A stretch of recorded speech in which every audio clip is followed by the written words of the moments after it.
Howdy peeps. Today we're going to discuss the idea of compatibility when dating. Join the Journey Radio starts right now.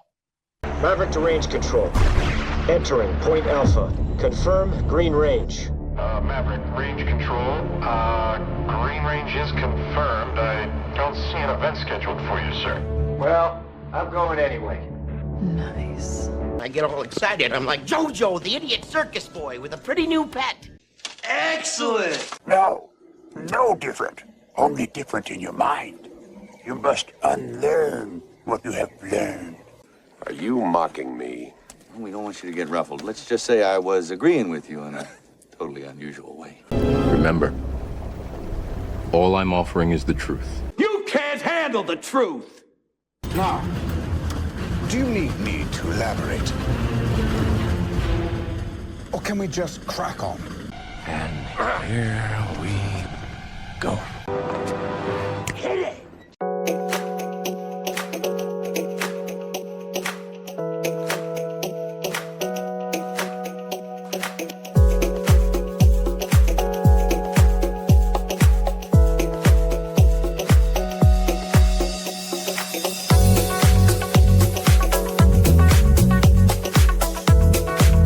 Welcome to the infusion of positive energy into the lives of single Latter-day Saints everywhere. This is Joy in the Journey Radio. And welcome back, peeps, to another wonderful, splendiferous, joyous episode of Joy in the Journey Radio. I am Lance, your host for Joy in the Journey Radio, and this that you're watching right now is episode number 436, reflecting on compatibility. If you're viewing the program live with us today, please join the chat. Tell us where you're watching the program from. If you're viewing the program at a later date, leave a comment down below. Let us know where you're from, because that will help us not only to understand where our audience is from, but also to help with the algorithms. So here we go, peeps. Earlier this week, a friend came by to visit with me, and the conversation we had was all over the place, but there was one part of our conversation that has got me thinking. Somehow our conversation drifted into the realm of dating, and I reflected upon an intellectual puzzle. What would my life be like today if I had made some key past decisions differently? As an extension of that question, I was also exploring how my decisions might have been different if I had back then the perspectives that I have today. And one such area of exploration was around compatibility. When I was in my 20s, I thought that compatibility meant sharing a liking for doing the same things or seeing the world through similar eyes. Compatibility meant feeling a sense of natural fit, that the two of you are, as the immortal American philosopher Forrest Gump put it, peas and carrots. You share an affinity for one another, an ease with which you can relate to one another. And there's also the sense that you feel no or very little inhibition in sharing anything about yourselves with each other. As I've grown older, that highly romanticized view of compatibility has evolved into something more real. Now I see compatibility simply as an alignment in values and life direction. The feeling of fit so many LDS singles seek after and insist is an essential must-have quality. It comes from each partner in the relationship giving of themselves to each other. The fit is not something that is simply there or it's not. Rather, the fit is created as each partner continually and intentionally puts the needs of the other ahead of his or her own. This shift in how I think about compatibility did not come suddenly, but neither did it take 30 years to appear.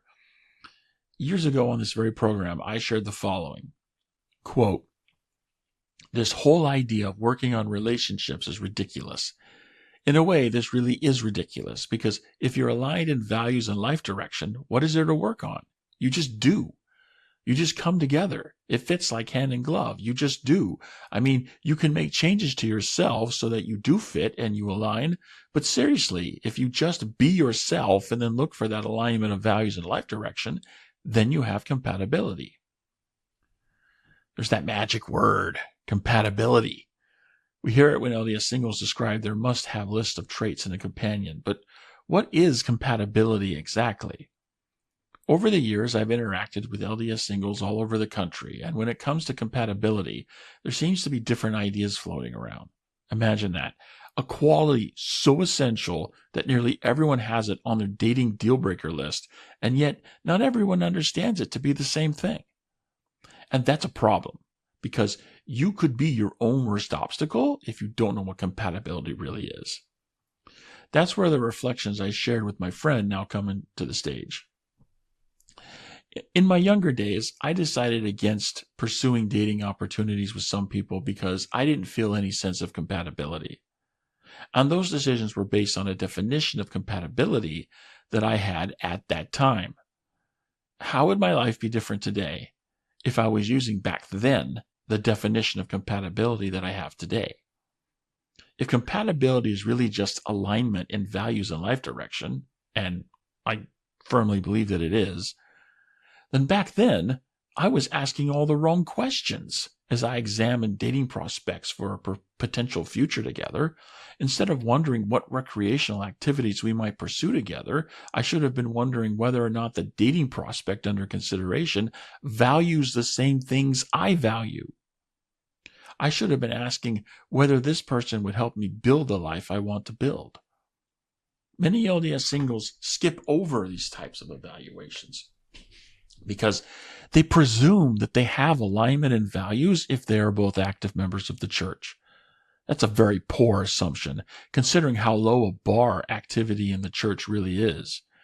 For example, the church teaches we should honor the Sabbath day and keep it holy, but the church provides little specification regarding what that means. So, we have ways to fill in the gap. Our LDS subculture is very much against shopping and most other forms of public recreation on the Sabbath, but what about private recreation inside your home with your family? I know many Latter-day Saints who think playing board games at home is appropriate on the Sabbath. I know many others who think that it most certainly is not. The same variation can be seen with other potential Sabbath day activities, such as watching movies or listening to music. Tithing is another issue. Some people tithe gross income. Others tithe net income. Some pay tithing every year they earn a paycheck. Still others pay tithing only once a year based on whatever they made over the previous year. The point I'm making here is that just because you and your partner are both active LDS doesn't mean you share the same values. Sharing similar values is important in relationships because values form the basis for making decisions.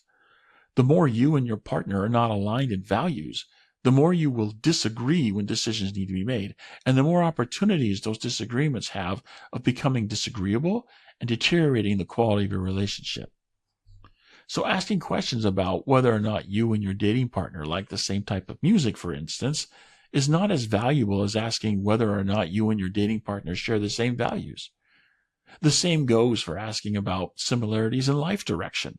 In the grand scheme of what your life is in this world, marriage really is just a one-day event. The commitment you bring to that marriage on your wedding day and every day thereafter is what constitutes the relationship. So when you marry, you enjoy your wedding day. But then the next morning, you get up and have a whole new day in front of you, a day which is just another day in a long series of what results from what decision you make of what you will do with your time. I mean, in essence, each day after your wedding is just another day in which you just live your life. So if you aren't aligned with your companion in life direction, you're going to have disagreements that are not that different in character from what results when you lack alignment in values. And the more those differences remain unresolved, the more the quality of your relationship deteriorates and the more likely divorce becomes. If you want to marry well, you need to date well. And dating well takes time because it means asking the right questions. After all, you can't expect to get effective answers if you don't ask effective questions. And the way many LDS singles think about compatibility is leading them to ask the wrong questions. Success comes more easily to those who conform to true principles. When your approach deviates from those true principles, You make it harder on yourself to get the success you say you want. You, in effect, stand in your own way of your pursuit of success. That's why I think we need to talk about compatibility and come to a clear understanding of what it really is so that we are asking the right questions while we make dating decisions. A correct understanding of compatibility really is essential in building a successful long-term relationship. But first, let's talk about what compatibility is not. Compatibility is not liking the same things. Many LDS singles believe this, including myself in my younger days. But as I gained experience, I began to see the error in this thinking. Liking the same things won't get you through the challenging times, and challenging times come into every relationship. Perhaps more common these days is the misconception that compatibility is matching some idea of perfection. The more a candidate matches your ideal companion, or what you think is your ideal, the more compatible you two are. This idea assumes simply having a perfect match will bring you a successful long-term relationship. And why wouldn't it if the candidate is perfect? Because what you think is perfect probably isn't. It's natural to think you know what your perfect match is. But so often what we think and what actually is aren't quite the same. And even if they were, perfect would bore you to tears. Part of the reason why this program is called Join the Journey Radio is because we recognize and want other LDS singles to recognize that joy in life comes in the journey, meaning that throughout your life, you need to be changing, improving, progressing. There's nowhere to go when you have perfect. So if these things aren't compatibility, then what is? As I mentioned earlier, compatibility is an alignment in values and life direction. The more alignment you have with someone, the more compatible you are. Why is this true compatibility? It's the alignment of values and life direction that'll pull you through the difficulties that come into every relationship. Alignment in values and life direction greatly simplifies the resolution of differences. We all make decisions consistent with our values, so sharing similar values means naturally agreeing to the same decisions more easily, more often. Moreover, traveling in different life directions will make it harder to stay together because the desire to move in different directions creates tension in your relationship. If you and your companion persist in not aligning, you'll eventually relieve the tension through separation. How much easier it is to stay together if you want to take your lives in the same direction. That's part of the reason why Join the Journey Radio has always advocated that LDS singles adopt and then focus on realizing a personal ministry rather than waging a dedicated campaign to finding an eternal companion. When you focus on realizing your unique contribution to making the world a better place, you will over time cross paths with others who share your values and life direction, in part because they too are engaged in realizing objectives that match the realization of your personal ministry. The alignment of values and life direction is true compatibility, and it's essential for quality long-term relationships. But it rarely comes just comes on its own without work. Marriage is hard work because it requires you to work not so much on your relationship as on yourself. The work that you do is in aligning yourselves to a shared set of values and life direction. The more of that you have in the beginning, the easier it will be in the end. That doesn't mean that all your values are 100% identical, or that you have the exact same vision of what to make of your life together. It is natural for values and life direction to change with time as people mature and experience the consequences of their choices. So compatibility doesn't mean finding your clone or your doppelganger, but it does mean you're aligned enough in those areas that you have the space in which you can resolve whatever misalignments remain. Because values and life direction can change as we age, spouses must continue to work at alignment as they grow old together. That's just reality. It's just what it is. In fact, sharing this value of putting the other person first is probably the most important and essential for building a relationship and making it last. When each partner adopts the attitude of thee lift me and I'll lift thee, it's in this way they thrive in their relationship as they help each other become more and more perfect. When you know what compatibility really is, you can then focus your dating approach towards what really matters most. You can emphasize eternal values in your relationships. You can begin to see others for where they're going and not just for where they are. Instead of looking for what's wrong with potential candidates, you can savor more of the good they have to offer, and that will bring you more joy in your journey. Well, peeps, that's all we have for this episode of Join the Journey Radio. As you can see, I'm still in transition with the JJ Thrive Zone here, but that's okay. That's quite all right. So, because we're still doing what we can to help LDS singles everywhere, and really, like a lot of what we need is just getting what's going on in our head right. It's really what most of us need. We need to clear up our thinking, because when we have effective thinking, that will lead to effective action, and effective action then leads to effective results. And at the end of the day, results are what all of us really want in life. So, yeah, it doesn't matter what the environment is. We can still, it could be, like miserable, rainy, gray, foggy weather outside, and it can be all sunny on the inside. And that's where we are here with Join the Journey Radio. We're focused on the inside. So hope you enjoyed the program for today. Let's check the chat. Let's see if there's anybody who left anything in the chat. So I am not seeing anything in the chat. So if you want to make a comment about what you witnessed today in the program, by all means, leave a comment down below the video that we're going to post on our social media channels. And if you have an idea for a future episode of the Join Journey Radio, some topic related to LDS singles life that you would like us to address, then by all means, leave a comment down below the video.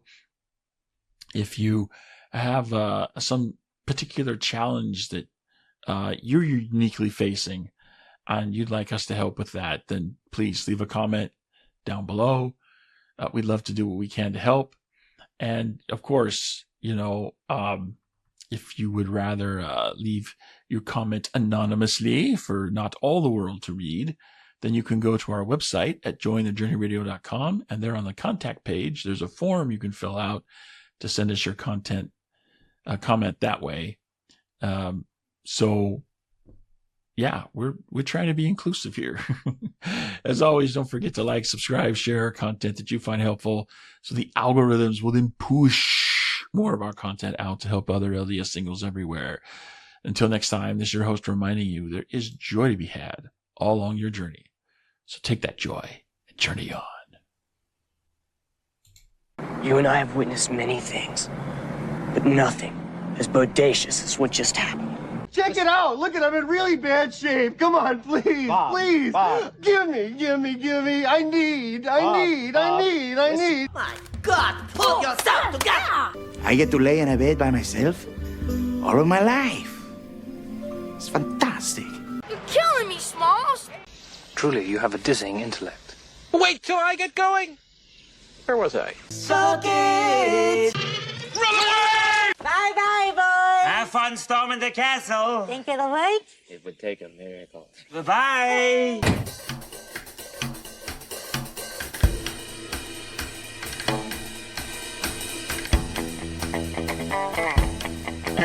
Yeah, we did it. Come on, give me some of that. Yeah. Woohoo! I will see you cats on the flip-flop later.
You're still here?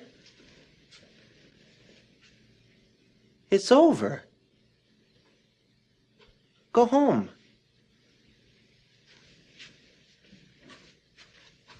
Go.